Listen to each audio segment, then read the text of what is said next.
বছরটা শুরু করলাম হাঁসের মাংস দিয়ে। নতুন বছর উপলক্ষে স্পেশাল কিছু রান্না বান্না। হ্যালো এভরিওয়ান, আসসালামু আলাইকুম। ডিয়ার 2025 সাল স্বপ্ন পূরণের বছর হয়ে ধরা দিও। কোনো ডাবল ফেস মানুষের সাথে পরিচয় করিও না। জীবনে কি হারিয়েছি বা কি পেয়েছি সেটা বড় কথা না, 2025 সালটা যেন খুব সুন্দর কাটে, এটাই চাওয়ার। আজকে এই ব্লগটা হচ্ছে 2024 সালের শেষ দিন আর 2025 সালের প্রথম দিন। তো চলেন ব্লগটা স্টার্ট করি। বাজারে হাঁস কিনতে যেয়ে এই হাঁসটা দেখে আমার কাছে খুবই ভালো লাগছে, বাট হাঁসের দামটা ছিল 3000। তো যাই হোক, আমরা ছোটোখাটো একটা হাঁস নিয়ে বাসায় চলে এসেছি। আর আসার সময় আমার সবচাইতে পছন্দের ফুচকা নিয়ে এসেছি। এই ফুচকাগুলো ছোট ছোট, বাট টকটা আছে না, নাগামরিচ দিয়ে বানায়। বিশ্বাস করে না, আমার কাছে না এই মিনি ফুচকাগুলো অনেক বেশি ভালো লাগে। ফুচকা খাওয়া শেষ করে আপনাদের সাথে একটু বাজার সদাইগুলো শেয়ার করতেছি। কি কি বাজার করলাম। আমরা হচ্ছে ঘরোয়া একটা পার্টি দিচ্ছি, যেমন ছোট্টখাটো একটা পিকনিকের মতো, মানে আমরাই আর কেউ না। তো যাই হোক, এই পিকনিকের মধ্যে থাকবে হাঁস, মানে হাঁসের মাংস রান্না করব। আমার খুব ইচ্ছে ছিল বছরটা স্টার্ট করবো হাঁসের মাংস দিয়ে। তো এই যে আমার আম্মু হাঁস, তারপরে হচ্ছে যা যা লাগবে, মানে কোটা কাটি বাটাবাটি সব কাজ আমার আম্মু সুন্দর করে গুছিয়ে দিয়েছে। আমি শুধুমাত্র রান্না করব। আর রান্না করার আগে সব কিছু একটু একটু করে আপনাদের সাথে শেয়ার করতেছি কি কি ছিল। তো যাই হোক, একটা হাঁড়ির মধ্যে পরিমাণ মতো রান্নার সয়াবিন তেল দিয়ে দিচ্ছি। এবার তেলটা একটু গরম হয়ে গেলে বেশি করে পেঁয়াজ কুচি দিয়ে দিচ্ছি। হাঁসের মাংসের মধ্যে তেল মশলা একটু বেশি করে দিলেই আমার কাছে মনে হয় হাঁসের মাংসটা ভালো লাগে। এই যে আদা রসুন বাটা দিয়ে দিচ্ছি পরিমাণ মতো, সেই সাথে গরম মশলা বাটা আর হচ্ছে জিরা বাটা। আজকে না আস্ত যে মশলাগুলো থাকে না ওইগুলো দিব না, সব বাটাবাটি মশলা দিব। আর এই মশলাগুলো তেল পেঁয়াজের সাথে খুব ভালোভাবে ভেজে নিচ্ছি, যাতে করে এক্সট্রা কোনো গন্ধ না থাকে। সুন্দর করে ভাজা হয়ে গিয়েছে। এবার স্বাদ মতো নুন, তারপরে দিয়ে দিচ্ছি হলুদের গুঁড়ো, লাল মরিচের গুঁড়ো, ধনিয়া গুঁড়ো। আজকে এই হাঁসের মাংসের মধ্যে এত পরিমাণে ঝাল দিছি, বাট ঝাল হয়ই নাই। তো যাই হোক, অনেক বেশি মজা হয়েছিল।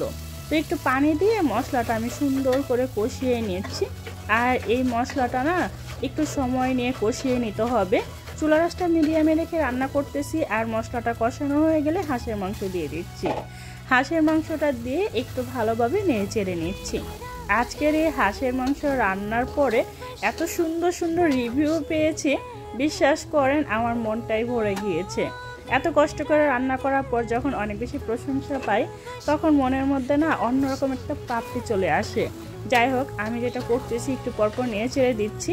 আর আজকের হাঁসের মাংসটা রান্না করছি প্রায় 3 থেকে 4 বারের মতো পানি দিয়েছি। আর একটু পরপর কষিয়ে নিয়েছি, একটু একটু করে পানি দিয়েছি, দেখতেই পাচ্ছেন। ঠিক এইভাবে করে 3 থেকে 4 বারের মতো পানি দিয়েছি।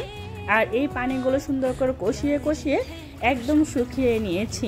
এতে করে না মাংসের ভিতরে মশলাটা যায়, আর এই মাংসগুলো না অনেক বেশি জুসি হয়। তো যারা খেয়েছে তারা হয়তো জানবে যে আজকের এই হাঁসের মাংসটা কেমন হয়েছে। আরও একটু পানি দিয়ে দিচ্ছি পরিমাণ মতো। এবার আমি এটা কষিয়ে নিব। আর চুলাটা মিডিয়ামে রেখে এটা আমি অন্য চুলায় সেট আপ করে দিচ্ছি। এবার যেটা করব, পোলাও রান্না করব। একটা কড়াইয়ের মধ্যে তেল দিয়েছি, দিয়ে দিচ্ছি পেঁয়াজ কুচি পরিমাণ মতো। এবার আমি যেটা করব, শাহি জিরা দিয়ে দিলাম।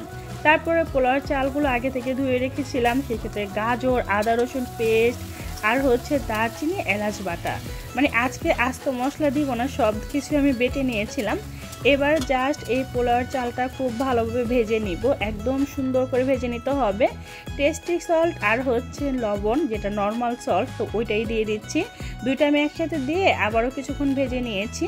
একদম শন একটা শব্দ আসতেছে এই পর্যায়ে। তো আমি চুলা রাসটা অফ করে রাইস কুকারে সেট আপ করে দিচ্ছি। মানে এই যে ভাজা চালগুলো রাইস কুকারে দিয়ে দিব, তারপরে পরিমাণ মতো পানি দিয়ে এটা রাইস কুকারে সেট আপ করে দিব। এই তো খুব সহজেই পোলাওটা হয়ে যাবে। তো আমি যেটা করছি, এটা সেট আপ করে এই যে হাঁসের মাংসটা একটু নিয়ে ছেড়ে দিচ্ছি। ফাইনালি দেখেন কত সুন্দর করে কষানো হয়েছে না। এই কষানোর মধ্যেই কিন্তু খাবারের টেস্ট বাড়ে। এবার আমি পরিমাণ মতো ঝোল দিয়ে দিচ্ছি, মানে আমার যতটুকু পরিমাণ চাই। হাঁসের মাংস সিদ্ধ হতে অনেক বেশি সময় লাগে, আর এর মধ্যে যতটুকু ঝোল চাই সব কিছু মিলিয়ে দিয়ে দিলাম। এবার যেটা করব, সালাদগুলো আমি সুন্দর করে কুচি কুচি করে নিব। আমার ভাইয়ের ডিমান্ড ছিল সালাদগুলো যেন একদম কুচি কুচি করা হয়। তো যাই হোক, যেই কথা সেই কাজ, আমি সুন্দর করে সালাদের সব কিছু কুচি কুচি করে নিয়েছি। গাজর, তারপরে ছিল খিরাই, সেই সাথে ছিল টমেটো, পেঁয়াজ, কাঁচামরিচ আর হচ্ছে লেবু। এই তো আমার রান্নাও ডান। হাঁসের মাংসটা দেখেন কত সুন্দর হয়েছে না কালারটা। তো সব কিছু এক এক করে রান্নাবান্না শেষ করে ফেলছি, তো আপনাদের সাথে একটু একটু করে শেয়ার করতেছি। আর রান্নাবান্না শেষ করার পর দেখি কি রাত 12টা বেজে গিয়েছে। তো আমরা যেটা করছি, সবাই মিলে দৌড়ে ছাদে চলে গিয়েছি, আর সেই মুহূর্তটাও আপনাদের সাথে একটু শেয়ার করছি। তো চলেন আমরা এখন ছাদে যাই আর হ্যাপি নিউ ইয়ারটা উপভোগ করি।